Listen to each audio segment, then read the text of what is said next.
Welcome back to Restless. I'm Father Joseph Gill, along with Paul and Diane, as together we restlessly seek the face of Christ in the midst of today's crazy and mixed up world. But we have a big announcement for all of our Restless listeners, and that is that Paul and Diane are engaged. Not to each other. Not to each other, right, yeah.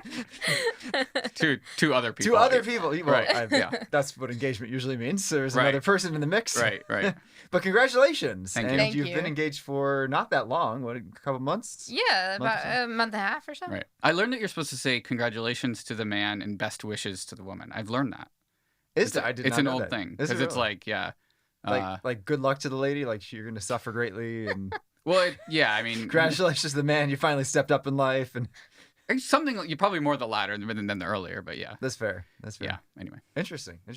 So what was that like? I mean, obviously you popped the question and Yes. to your fiance and you had the question pop to you. What was, how did you know this was the right one? Tell us about this. Yeah, I mean, I kind of knew, I don't know, I wouldn't say right away, but within a few dates, I was like, yeah, this could work. Like it was like, I just kind of, I don't know. So it wasn't kinda know. necessarily love at first sight, but it was kind of like compatibility at first sight. Yeah, I would say so. And then, yeah, I mean, and she was great, and we just hit it off, and yeah, it was not, I don't know, it wasn't, there's no like, we did normal dating things, and it wasn't, anything kind of out of the ordinary, but it just, I don't know, it just worked. How was this relationship different than your past ones? Easier. Easier, really? Yeah, right? Yeah. I mean, there's, I don't know, there's just an ease to it where there was just no drama. It was, I think that, I've heard this from a lot of folks that are married, like the dating time should be like fun. Like it's probably, it's going to be a time when you're learning about each other and, you're doing fun things. And, we did like hiking and kayaking and went out to eat and like did, these are not things that you like do every weekend when you get deeper into a relationship, but you're kind of doing them to get to know each other and figure out what you like, what you don't like. And, and that's, yeah. And so that's the, and I think, and it has been, so. Okay, so it's been easy. Low drama. Low drama. Yeah. That's So, interesting. mhm. So you probably, when I think back over my high school relationships, anytime that a girl wanted to talk about our relationship, I knew if things were in trouble. Right. Right? Because if a relationship's going well, you don't talk about it. Right? I think you talk about it in a productive way. I don't know if you would agree. Yeah, Like we're yeah. talking about the future. maybe and, the future, yeah. But And never like what we never envision. like, what's our status? Are we, Yeah, no, I don't know. I'm not one for uncertainty, so I don't like. There's a lot of times where you'll go on 3, 4, 5 dates, and then it's like, okay, well, are we like dating or not? Like, is this a relationship or not? And so I'm more on the side of figure out what it is sooner. That's So fair. you're not. I'm old, so like wasting. There's no time to waste. Let's keep going. When you want to have those deep conversations up front too. I mean, that's how I kind of knew. We were just like Paul said, everything sort of just fell into place. Like it was easy.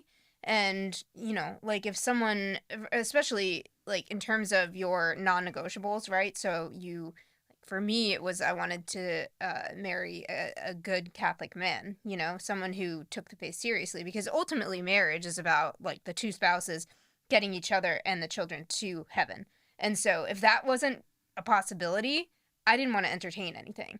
Truth. But then it's just like being able to have, like connecting on a deep level, having those conversations about things that are important, not just like the day-to-day stuff and, oh, let's ignore these issues. Like how would you approach married life? How would you approach raising children? How would you approach, these different situations? And you actually get to know someone on a much deeper level. I think a lot of times people spend a good amount of time dating, but it's all at the surface, like they don't actually have those more difficult, I would say, conversations and forward You like thinking. pineapple on pizza? I like pineapple on pizza. No pineapple. No pineapple on pizza. But it's very surface level, not Yeah. profound. Yeah, and I think this my relationship with Aaron, I think we had those conversations very early on, but they weren't hard conversations. They were easy because we realized, we want the same thing. It's like same thing. You want we were on both the same Catholic. page. You both want to get married and raise a family, and Yeah, well, that's great. I mean, Yeah. especially when you're aligned on those things. I mean, these are the things that most couples fight about. Mhm. Right. Is faith and number of kids and money and Yeah. So if you are on the same page, what a blessing. Yeah, it helps when you meet on Catholic Match too, because there's probably a baseline there. So you would think, but I've heard from others who have tried Catholic Match that not everyone's as Catholic as you think they are on No, Catholic Match. there's a range. That's very true. There's a range. So you still, I mean, I vetted, that joke, I vetted Henry before I went on a date with him. Like, we had very long, what did that prolonged conversations, just to make sure that we were just like the, sort of the standard things that I was looking for were there. Okay. But then you see that the conversation becomes, it's just easy, Yeah. But you don't want to waste your time. I mean, marriage is serious. Marriage is about getting each other to heaven, and you want to be with someone who is going to, And if you date someone for 9 months and they're not the one, then not that you wasted the 9 months, but in a sense, you're like, well, I didn't make any progress on getting closer to my vocation yet. Yeah, I mean, it's not fair if you're dating someone and you have no intention of marrying them, or you're not on the same page, it's wasting your time and it's wasting that person's time. It's like that time that you could have broken up, you might have met the person that God actually, intended for you. Yeah, that's true. Mm-hmm. That's true. Yeah, I think folks, everyone kind of has to, I'll probably give people a little bit more credit. I mean, there are some people that date for a while and they don't, but I think some people don't, like, not every path of dating is like as easy. And I think people have to, you figure out kind of what works and what doesn't. And, it might take some time to do that. And I think relationships can also like unfold more quickly or more slowly. Like the relationship with Aaron, we had all those conversations very early on. Not that we still don't have, we still have a lot of conversations, but, and so it kind of, from that sense, it like moved a little bit more quickly. But some some people might be just more closed, right? We as you know, like we talk, like I talk a lot, and that's so why you're on the show. Yeah, right. So like we talk a lot, and we were both that way, and we both kind of share our opinions easily, let's say. But some people are more closed, and so it takes just a little bit more for the rose to like open up and sure, like so you can see it's the full thing, and so. It might take 9 months for that to happen before you even know if this person is that's good or bad. So I think we we can be probably I would always say like we have to be generous with like the way people are. But I would coming at it. Yeah, I would think one of the signs that this might be the right person is how easily you do open up. Because it does take 9 months. You might say, well, why am I so hesitant? Right. Do I not feel comfortable with this person? Can I not trust them? I mean.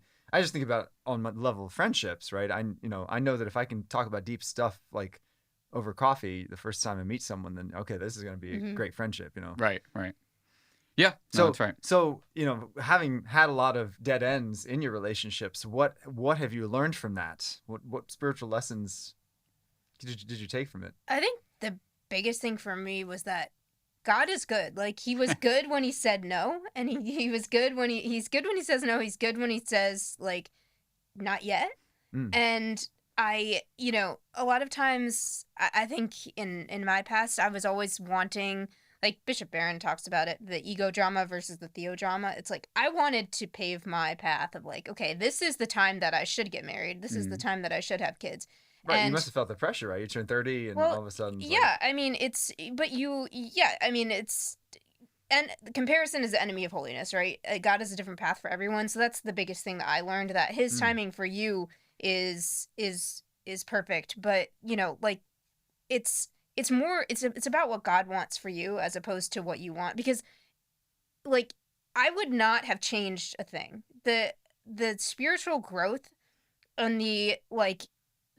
this period of time of my singleness was such a blessing. Like, being able to frequent the sacraments, spend a ton of time in spiritual reading, serving the church, like being able to, like deepen my own knowledge of the faith and love of the faith, and then be able to like give that through the young adult group that I started, through RCIA in particular. Like, I was, giving birth, so to speak, to children in RCIA. I mean, the sort of, like seeing my students after 20 years return to the sacrament of confession and just have this new life within them. Just like some of the cards that you get at the end of RCIA, and it's like, I came in here and I was just doing this to check a box, and you completely changed my view on, religion. Obviously God doing that through me, but like, I would not have been able to serve the church and to grow in that faith and to grow in love of God if I hadn't had that time. And it's really precious. I'm not just saying that. Like the church and the sacraments, I mean, my first love, like and the highest love, because a person, no matter how awesome your spouse is, you can't, they're not an idol. You can turn them into an idol. And so like they're not going to fulfill you. What I learned through all that time period was that God really is the one who fulfills me. And, like just the time that I was, when you're married, you necessarily have time to do all the things that I was able to do. That's certainly true. To form those like deep, I'm sure, Paul, you have some like very deep friendships, to be able to see my nieces and nephews and to spend time with them. And, it's just like, it's such a blessing. So, I mean, really, I think the takeaway is that God never wastes anything. He never wastes anything. And that's important in our lives to remember, because we may think, God, I have this plan and it's not working out, but no, he never wastes anything. The most important thing is to be able to get to the end of your life and to have like done God's will for you, because he does have a particular plan for each of us and it looks different, right? So like I do feel like I used my single time well. I was, like growing in faith, studying and trying to evangelize and, just like work on the virtues that I needed. It was fun. I loved it, Good. like, and did you not feel pressure at any time in that? Be like, I got to get married now. I definitely did at the beginning, but that was when my spiritual life was more immature, of like not trusting God and his plan and his time, because of all I would say the suffering and like because it was hard, you feel like you're the ninth wheel on a family vacation, or like, everyone else is getting married, and here I am like with my cats and my dog. But oh no, you had cats? You were one of those crazy cat ladies? Yeah. So glad you found a spouse. No, but seriously. Just kidding if any of our listeners have cats. But that's what I'm saying. The comparison is the enemy of holiness. Like the gifts that God gave to me during that time of singleness, married people wouldn't have been able to, like, they didn't receive. And so I don't feel like I missed out on anything. I feel like if anything, I'm like blessed above everyone who's married, because I have this like awesome relationship with the Lord. Like my faith is so strong. I've been able to like read, study. I feel like I have the tools, and like even the suffering that I feel comes through breakups or like not having things like getting things your way or whatever. I mean, those are all lessons that you need for life. You need to persevere. Suffering is part of life. I'm sorry, like you need to. It's definitely part of marriage. Yeah, and you get knocked down, you got to get back up the next day and be productive and like serve others, serve your employer. You can't just let yourself wallow in self-pity. So I don't know. All of the lessons that I feel like every time, because of the suffering and the weight and everything, you grow in patience, perseverance, and every new suffering that comes, it's like, okay, this isn't killing me like it used to, like this is something that this is just part of God's plan here, and there's something in it that's salvific and that's going to sanctify me, and it like just stings less. Yeah. Yeah.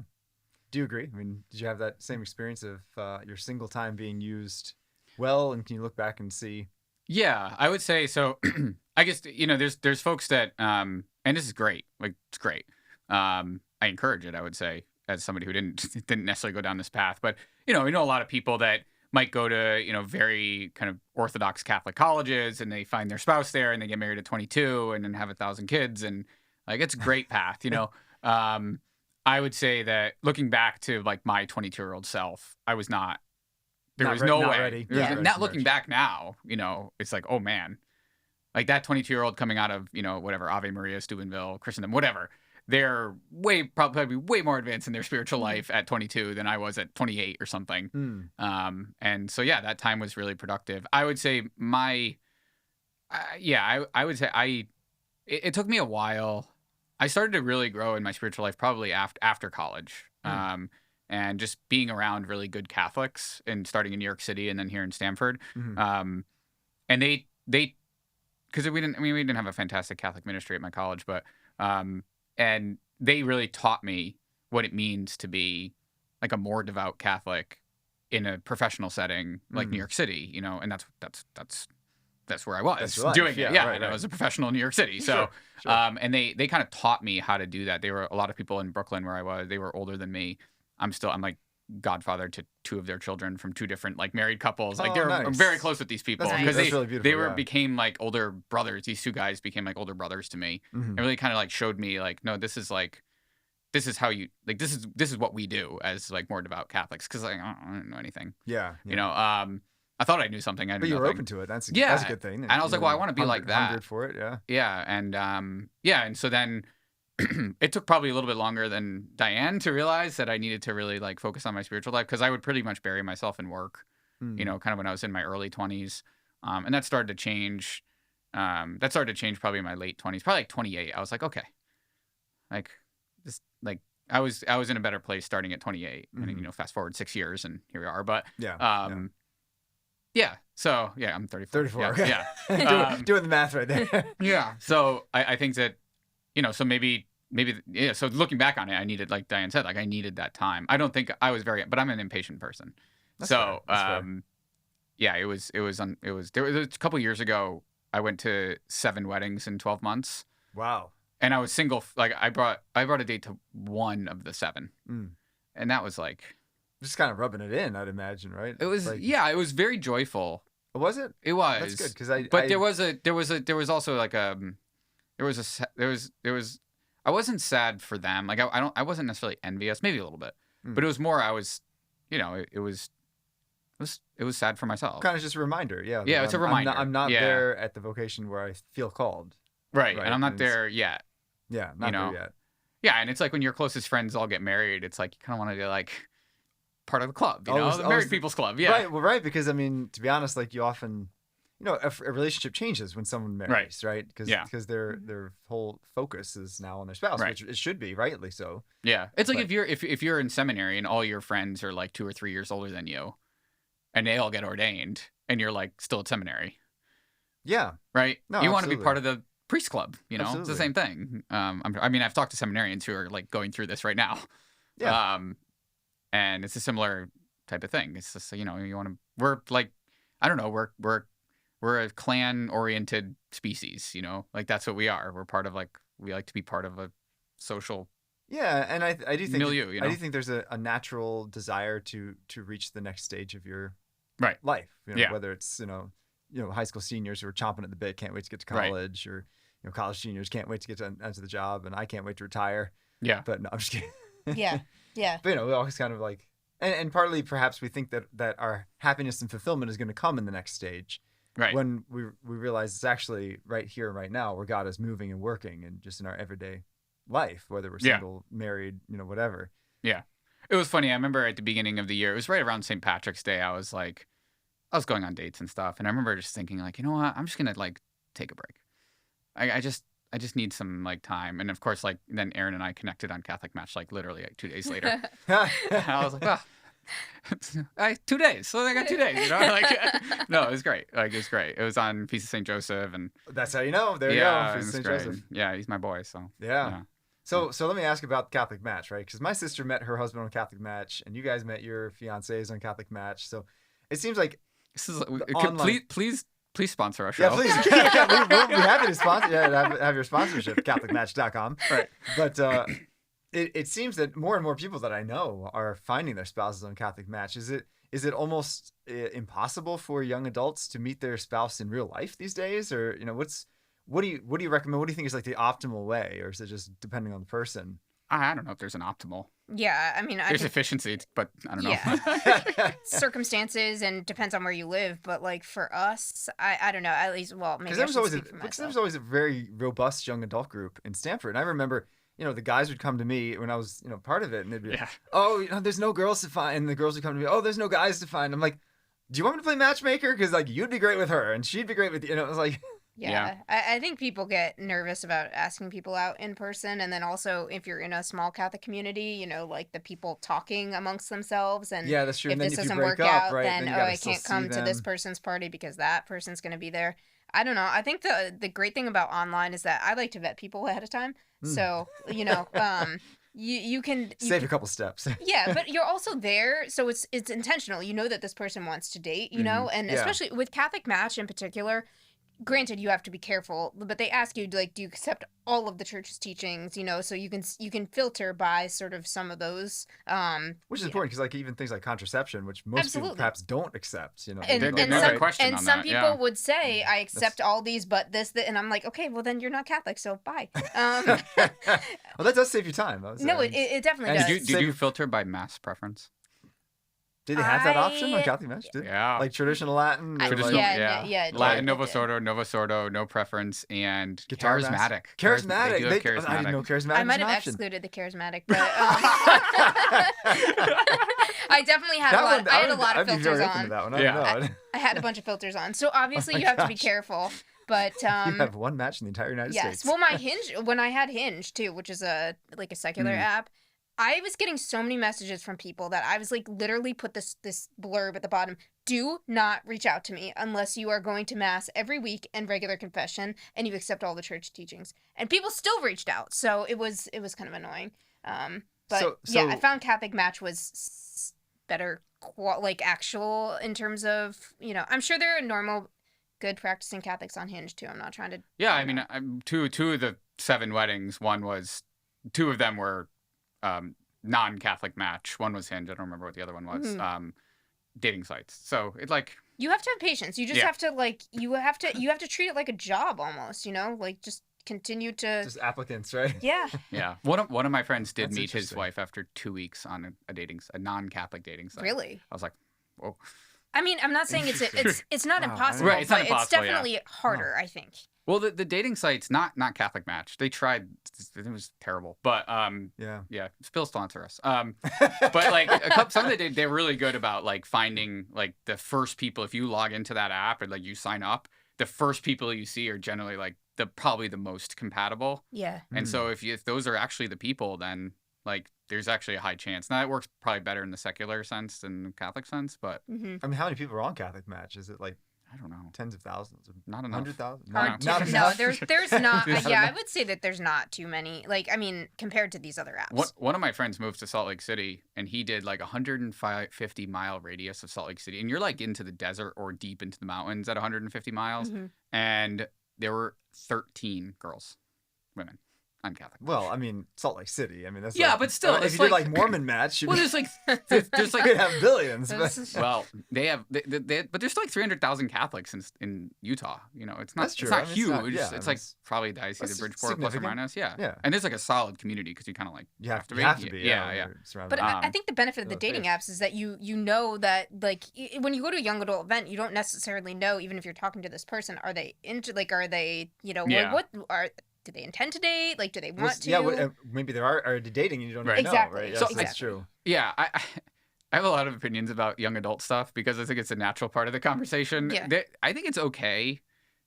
Like, I think most Catholic young adult events, like the Faith on Tap, Theology on Tap type stuff, and a lot of the other events, it is meant. There's a high priority that a lot of people go to those things to find people to date. Yeah. I think it's a high priority. And that's Maybe fine. not for everybody, but No, I think- but I would say the vast majority are single and not married. yeah, that's right. Most it's like- people, when they're married, they drop out of young adult I activities. love going to young adult things. I still go. Good. I mean, that's I still good. go. That's good. No, and I hope- still go. And I Yeah, hope yeah, you yeah. do. And I hope you do. I would say that's probably But- not the. But that's majority. not the norm. Right. That's not the yeah, norm. exactly. Yeah, and and that's okay, But I think there is pressure.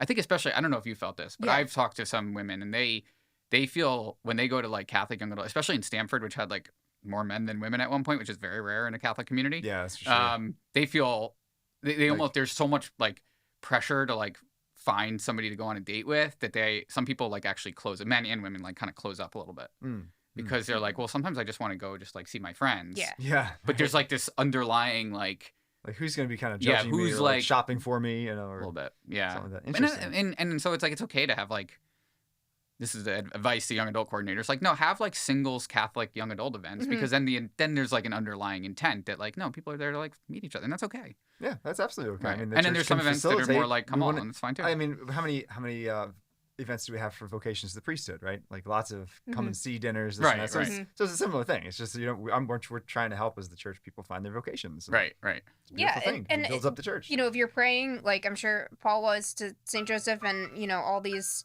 and just being, I guess, the moral of the story is you can't sit in your basement just like praying and waiting Hopefully for God to send this God person. drops out of Right, the You sky. have to. Yeah. You have to. Like, I mean, it's fine if you don't want to be online. That's totally fine. I get it. Like there are people who don't want to be online and put their information out there, but then you need to try to go out and attend these events. And Right. you know, like especially if you want to find like a good Catholic man or woman, I mean, the places to go would be mass to these events. And you know, to try to put yourself out there as much as you can. So we don't have much time left, but I got a couple more questions because I'm very curious about this whole process. Okay. Do you feel like, because you met online, Mhm. do you feel like you skipped the friendship stage?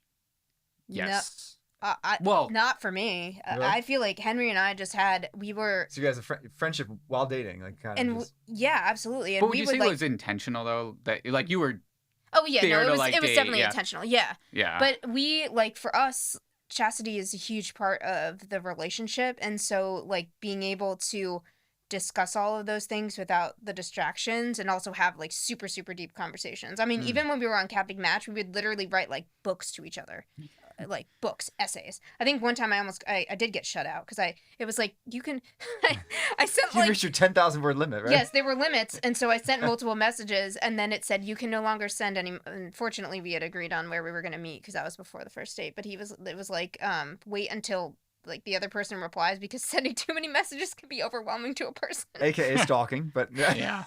We just had a lot to say. That's awesome. Yeah. I think I love it. Aaron and I were probably both on the same page. Like, let's just jump on a Zoom as quickly as possible. Yeah. So like we started to write the books, and then it was Yeah. like, okay, let's just like this. For us, at least for our like both of us agreed on this. So again, like we agreed on things. Yeah. It was like let's just jump on like a Zoom call for like an hour and just. Yeah, and Like- Henry and I are closer, so we were like he asked me to like Yeah, we were farther. in-person date. you Yeah, know, yeah. so. And in the next the next week we actually went on an in-person date. Okay. So, okay. yeah. So last question, and this might be a bigger one. A lot of young adults, when they get to a certain age, perhaps, kind of have a mentality of like, oh well, I'll just settle. Mhm. Should we consider settling? You know, for perhaps somebody that's not our Prince Charming. You know, and I don't know, maybe people have too stringent of guidelines. I remember when my sister was dating. I mean, her list was like, it was like 25 items. He's got to be good looking, have a great job, and this and that. And my sister, no offense to the both of you, but my sister initially, when she first started dating her current husband, she was like, I don't know, there's a big strike against him. He's an accountant. I'm not an accountant. I know, Ouch. but, fine. And I was Wait, like, you've just and I was gotten like- that and I was wrong like, for what's- 4 years. So and I was it's like, fine. what's the issue? Because like you're not the one doing the job. Like he's doing it and he's pulling in a good salary. So what's Right. She's like, well, it's not exciting. It's like would you rather have an FBI agent, or you don't know if he's coming home for dinner because he could get shot on the job? Like it's kind of nice to have someone who just makes a paycheck, Yeah. Yeah. So I mean, should you settle? Like what kind of things should you cross off your list? I mean, obviously, like you want a good Catholic, someone who's going to Right. help you along the path to holiness. If they don't have that, but you're attracted in other ways, is that worth pursuing? I would say don't settle, but like the person that you may find yourself with and like in love with and very attracted to may not meet that initial set of like guidelines. Like what you end up, that might be where you start, but where you end up, and then but it doesn't like that might not equal, but that doesn't mean it's not the right person. Yeah, and some of that's superficial too. Of like, oh, I only want to marry this like blonde-haired, blue-eyed, 6 foot, whatever. Yeah. I mean, I think we need to that was part of it. reevaluate. He's blonde or blue eyed. Yeah, I think we need to reevaluate some of the criteria on the list. But like, ultimately, I think that you should be fully content with your life and with like how you're, like serving the Lord and all that. And so like there's no need to settle essentially because you shouldn't feel the pressure to get into a relationship just to be, To be happier. married or to Yeah. be happy. Right. You should be pursuing happiness and figuring out how the Lord is calling you to serve you right now in your singleness. So Yeah. I don't think you need to jump into the next phase as if the next phase is going to fulfill you and make you happy because then Yeah. you're going to be more miserable. Right. I do think there's some over discernment sometimes with folks, Yeah. like our over emotive culture. Mm.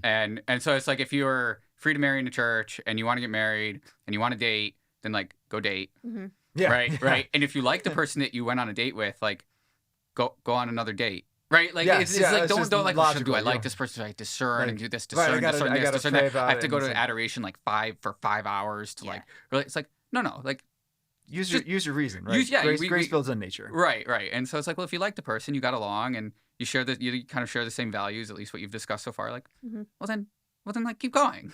Like don't Yeah. like don't over discern. You just unnecessary. That's an important. I think that's hugely important. Yeah. Hugely important, because I know people that have gone back and forth and back and forth. Well, is this the one God wants me to marry? I don't know. Well, I mean, do you want to marry them? Right. Yeah. Can you foresee them being a good spouse? I mean, then yeah. Like, Yeah, and God's gonna give you the graces, like when you're in your vocation to live that out. No one's perfect, so Right. Yeah. Can you love this imperfect human being? who Right. may Present not company reach all- excluded, of course. No, I'm kidding. at some point you need to make a decision. But if you're praying about it and you're, like you're not getting any sort of, like signs that this is not for you, then I mean, yeah, sometimes you just, like Paul said, you have to make a decision. You have to Mhm. move God forward. can't move a parked car. Yeah. You gotta. Mhm. Yeah. Can't drive a parked car. That's the word. Yeah. Yeah. Right. Yeah. Yeah. All right. Well, thank you. Thanks for sharing the awesome story, and congratulations to the both of you. I'm excited to see how this how the rest of your life, your vocation, how it brings you great holiness and Yeah. bring you hopefully great happiness as well. So thanks for joining us on Restless. Those of you who are in the dating scene, do not be afraid, because God has a plan for your life, and whether that plan is now or in the future, trust Him, surrender to Him. He's using this time right now as a time for formation. And don't be afraid to date, whether it's live and in person or whether it's on a great app like Catholic Match. But if you feel called to marriage, go and pursue that, because God can't drive a parked car. You can find us on Veritas Catholic Network, 1350 AM, 103.9 FM, and wherever you get your podcasts. So tune in next time to Restless.